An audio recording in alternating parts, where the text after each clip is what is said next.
এখানে নিচ্ছি 7-8 টুকরা পাঙ্গাস মাছ। পাঙ্গাস মাছের মধ্যে হলুদ, লবণ, মরিচ সব এক চামচ করে দিয়ে দিচ্ছি আমার পরিমাণ মতো। আপনারা আপনাদের পরিমাণ মতো দিয়ে দিবেন। তারপরে রসুন বাটা দিয়ে দিচ্ছি। তারপরে সরিষার তেল দিয়ে ভালো করে কষলায়া মাখাইবেন। যত বেশি কষলা মাখাইবেন এটার স্বাদ তত বেশি বাড়বে। যেমন লবণটা একবারে ভিতরে ঢুকে যায়, এই পরিমাণ মাখাইতে থাকবেন। তারপরে একটা কড়াইতে তেল গরম করে নিচ্ছি, একটু যেন লেগে না যায় এই জন্য গরম করে নিচ্ছি। তারপরে মাখানো মাছগুলো এখানে ঢেলে দিব। ঢেলে এটা নেড়ে চেড়ে একটু কষাবো। ঢেকে দিব। ঢেকে কিছুক্ষণ রান্না করবো। এমন কয়েকবার ঢেকে রান্না করে তুলে নেব।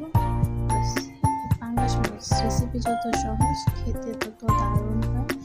করে দেখবেন, আর ভালো না লাগলে স্কিপ করবেন। পুরো রান্না আমি কোনো পানি ব্যবহার করিনি। সবশেষে ধনেপাতা কুচি দিয়ে নেড়ে চেড়ে তুলে ফেলবেন।